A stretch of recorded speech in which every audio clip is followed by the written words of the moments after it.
Bonjour à toutes et à tous, on va réapprendre peut-être à parler ensemble durant les 7 prochaines minutes avec notre invité Benjamin Vallier. Bonjour. Bonjour. Vous êtes auteur, compositeur, interprète, plutôt dans le domaine de la musique, mais aussi, à vos heures perdues, si l'on peut dire, auteur de petits livres humoristiques. Il y a eu Les Perles du covoiturage, que vous étiez déjà venu nous présenter ici même il y a quelques mois. Et maintenant, c'est Lexique ta mère. Je le disais, on va réapprendre à parler avec vous. C'est l'argot ici que vous mettez à l'honneur.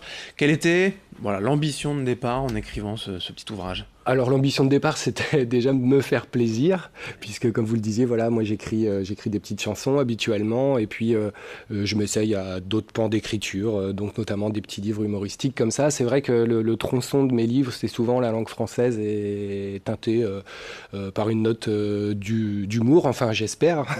Donc du coup, oui, c'était pour me faire plaisir, parce que j'aime la langue dans tous ses registres, qu'ils soient argotiques, soutenus, courants. Voilà, je voulais mettre en avant l'argot, puisque l'argot, c'est quelque chose que j'aime depuis que j'entends Fréhel, que ma grand-mère écoutait, ou les bons mots d'Audiard, ou encore Renaud. L'argot, finalement, c'est quoi ? C'est le langage de la rue ? Vraiment, comment on peut le définir ? Comment vous le définissez ? C'est vrai qu'il y a quelques temps encore, ça pouvait être défini comme le langage de la rue, mais c'était quelque chose qui était plutôt utilisé pour une reconnaissance d'un groupe, une sorte de culture underground qui combattait la culture mainstream. Et là, c'est marrant parce que je trouve que justement par rapport au rap par exemple qui est en train de devenir la culture mainstream, donc j'ai l'impression que l'argot tend à devenir le langage courant, donc je trouvais ça intéressant puisqu'il est de plus en plus employé, que ce soit par les jeunes ou les moins jeunes comme moi, ou des encore moins jeunes que moi. Il y a des mots d'argot depuis toujours, mais de plus en plus, vous pensez qu'ils rentrent dans le dictionnaire aujourd'hui ? Je sais pas, j'ai pas l'impression de connaître ce qui sort, ce qui rentre dans le dictionnaire, mais oui, je pense que oui, on entend de plus en plus. Enfin, dans les chansons, je vous dis, le rap, c'est quand même en train de devenir la variété du moment dans la musique. Enfin, un des pans de la variété. Et donc, je m'aperçois que même mes parents vont utiliser des mots qu'ils entendent assez souvent dans les médias, quoi. Dans ce livre, dans cet ouvrage, il y a donc, voilà, on va dire plusieurs dizaines, une bonne grosse centaine de mots d'argot d'hier et d'aujourd'hui. Oui, il n'y a pas forcément tous ceux d'hier, des années 60-70, ou non. que ceux d'aujourd'hui, utilisés par les jeunes. Hein. C'est un peu... Ouais, sinon, ce serait une encyclopédie, quoi. Disons que j'ai essayé de prendre les plus employés, les plus courants, et puis en même temps, peut-être certains qui m'amusaient peut-être plus que d'autres, parce que j'y voyais une sorte d'ouverture à un humour qui me plaisait. Il y a des très courants, effectivement, et d'autres personnellement que je connaissais pas du tout en fait. Mais j'espère que c'est le but. Vraiment. C'est le but parce qu'évidemment, pour finir de répondre à votre question, il y a aussi des mots qui sont propres à la rue, quoi. On va dire à la street, comme on dit dans le rap. Où est-ce que vous les avez trouvés justement, tous ces mots ? Eh bien, dans ma vie professionnelle, je suis amené à côtoyer des jeunes qui peuvent employer ce type de vocabulaire. Et puis, comme je vous dis, c'est quelque chose qui m'a toujours intéressé. Je trouve ça intéressant parce que ça permet à la langue de ne pas être figée. Voilà, moi, je suis pas un réactionnaire, j'adore la langue, j'adore les jolis mots, les belles tournures, le langage soutenu, mais j'aime aussi ça parce que le verlan, toutes ces choses qui vont permettre des néologismes et de faire en sorte que la langue va évoluer. Et c'est positif aussi, selon vous, le message de ce livre, c'est de dire que finalement, voilà, l'argot, le langage de la rue, le verlan, ça permet effectivement comme la langue française s'est construite à travers le temps, de continuer à construire. C'est pas péjoratif, l'argot.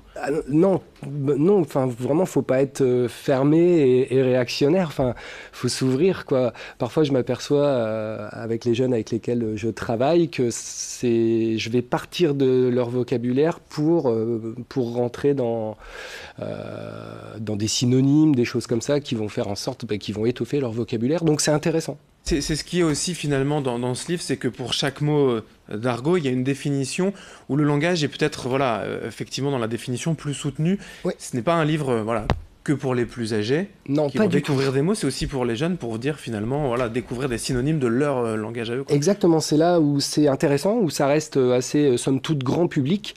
C'est, moi j'ai un peu plus de 40 ans, j'ai des amis qui ont des enfants, des ados, et qui m'ont dit qu'ils avaient passé un très bon moment, parce que ça leur avait permis de mieux comprendre leur progéniture. On va dire que l'argot, c'est comme une langue étrangère.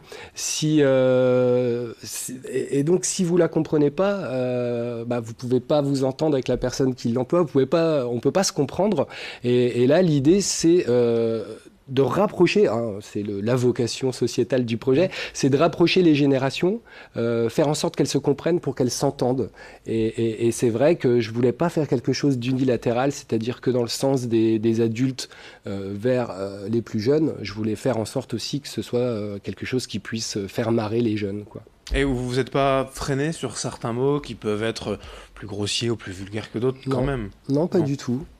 Non, moi la grossièreté fait partie de la langue française. J'en j'use de beaucoup de grossièreté, j'aime ça.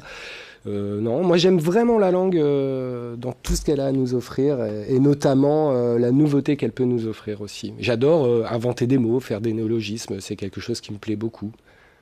Lexique ta mère, c'est aussi une référence peut-être pas directe, je sais pas, il y a sur internet, les réseaux sociaux, voilà, un site satirique un peu Becherel ta mère qui a été créé par certains pour référencer les fautes d'orthographe, par exemple dans les médias ou dans les publicités. Ça y fait référence ou pas du tout? Non, pas du tout, je me suis pas aidé de ça. En fait, moi, il fallait que je trouve un titre qui soit en totale adéquation avec le contenu de mon livre.